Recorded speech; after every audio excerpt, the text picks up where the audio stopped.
안녕하세요. 어드미션 마스터즈의 경험이 있는 탑 명문대 입학심사위원들과 함께 미국 대학 입시 궁금증을 풀어가는 교육 컬럼니스트 진아킴입니다. 구독과 좋아요, 알림 설정은 영상 제작에 큰 힘이 됩니다.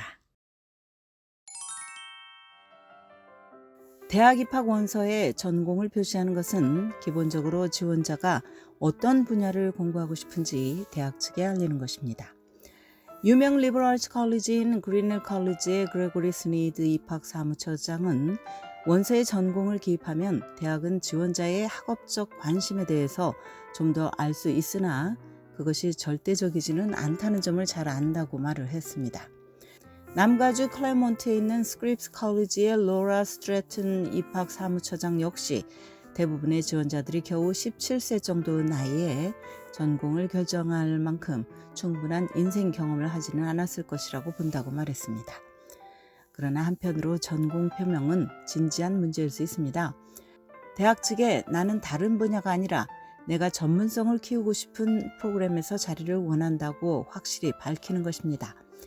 이런 경우 학생이 제출한 원서는 이 프로그램에 관심이 있는 다른 학생들과 비교해서 평가가 됩니다. 여기서 헷갈리는 부분이 있습니다. 일부 대학은 학생들이 지원 시점에 전공을 정하도록 요구를 하고 어떤 대학들은 전공 미정인 채로 1, 2년간 탐험을 하도록 독려를 합니다. 대학마다 정책이 다르므로 지원자가 알아봐야 합니다.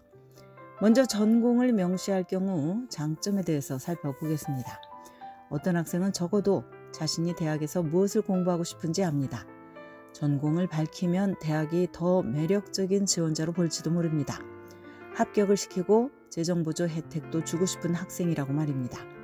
더구나 희망 전공이 많은 학생들이 지원하지 않는 분야이거나 지원자가 해당 전공에서 흔하지 않은 인재라면 더 뽑고 싶을지도 모릅니다.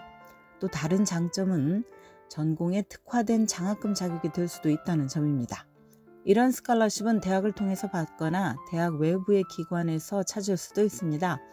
때로는 캠퍼스 주거시설 입주와 관련해서 유리한 고지를 선점하는 이점을 누리기도 합니다.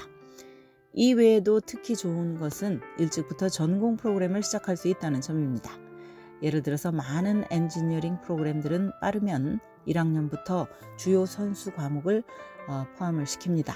그러므로 만약 엔지니어링을 전공으로 고려를 한다면 지원 시점에 표명하는 것이 나을 것입니다.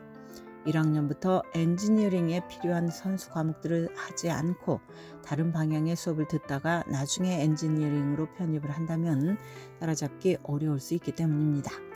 또한 특정 전공을 염두에 두는 것은 전반적으로 대입 원서를 강화하는 데 도움이 됩니다.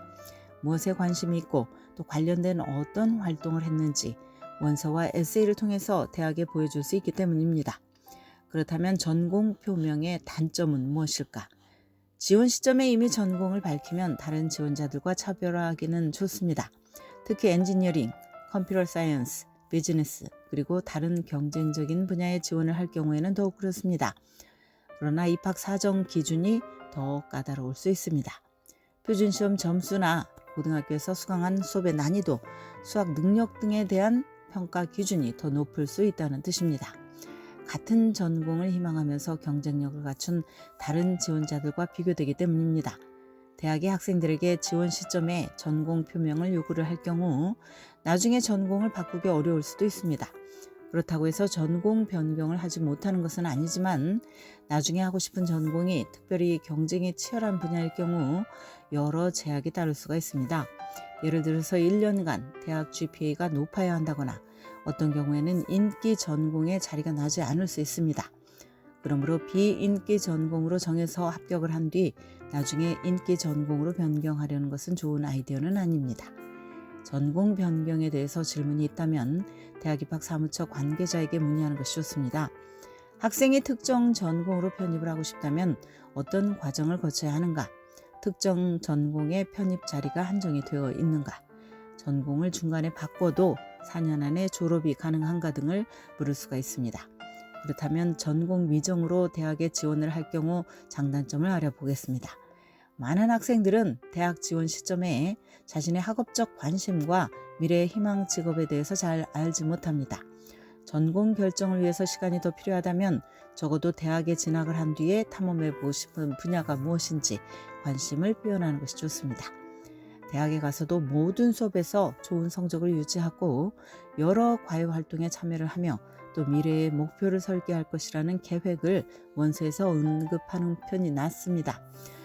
전공 미정일 때 나만의 고유한 색깔을 보여주기에는 에세이를 활용하는 게 가장 좋습니다. 이때 나는 무엇을 하고 싶은지 전혀 모르겠다라고 쓰기보다는 관심 분야가 다양해서 아직 전공을 결정하지는 않았지만 그것들을 탐험하기에 이 대학이 최적의 공간이다라고 표현하는 것이 좋습니다. 결국 대학에 전공 미정으로 입학을 하는 것은 학생에게 탐험의 기회를 주는 것이기 때문입니다. 전공 미정의 단점은 전공 결정의 장점들과 반대라고 보면 됩니다. 경쟁이 치열한 전공에 편입이 안 될 가능성, 장학금이나 하우징 기회에서 불리한 점 등입니다. 또한 전공을 결정하기까지 너무 오랜 시간이 걸린다면 학위 취득에 필요한 수업을 듣느라고 4년 안에 졸업을 못할 수도 있습니다. 이런 경우 시간과 비용이 추가로 든다는 단점이 있습니다. 오늘은 대학 지원 시 전공 결정의 장단점에 대해서 알아보았습니다. 지금까지 교육 전문 컨설팅 그룹 어드미션 메서스 진아킴이었습니다.